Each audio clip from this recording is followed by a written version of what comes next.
Hugless Douglas, written by David Melling. One spring morning, a big yawn came from the back of a deep, dark cave. It was a young brown bear, and his name was Douglas. "I need a hug," said Douglas. So he wriggled out of his pyjamas, brushed his hair, put on a scarf, and went to look for one. "My best hugs are big," thought Douglas. So he went up to the biggest thing he could find, wrapped his arms all the way round, and gave it a squeeze. It didn't feel quite right.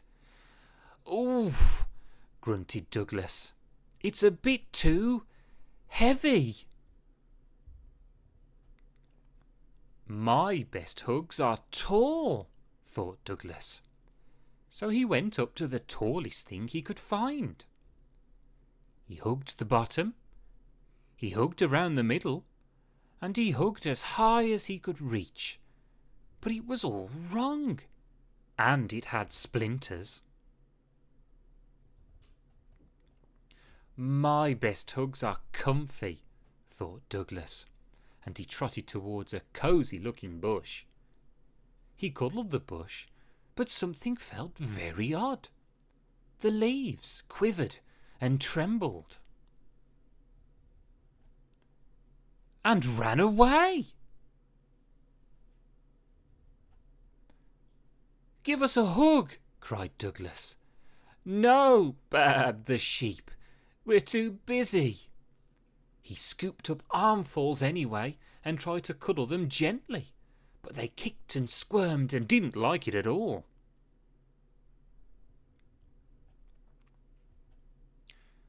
"Poor Douglas, why can't I find a hug?"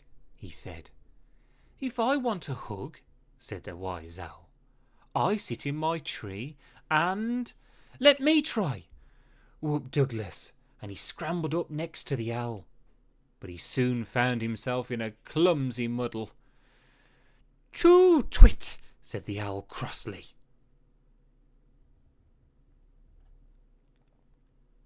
"I only wanted a hug," sniffed Douglas. "Perhaps there's one down here." He felt something long-eared and rabbity and gave it a tug. Douglas could tell the rabbit didn't want a hug.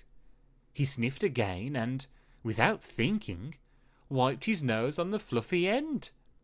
"Excuse me," shouted the rabbit.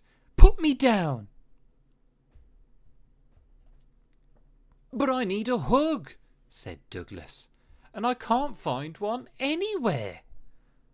"Oh, I see," said the rabbit kindly. "Come with me." She took Douglas by the paw and led him round and about.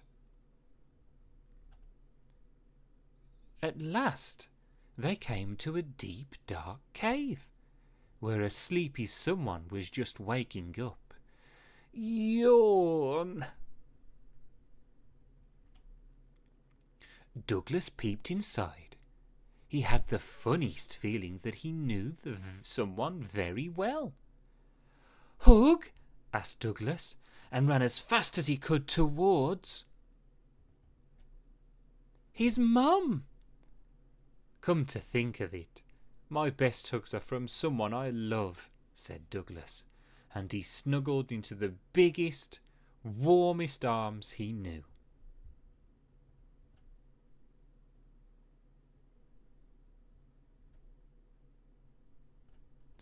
The end. Thank you all so much for listening, and I really hope you enjoyed this story.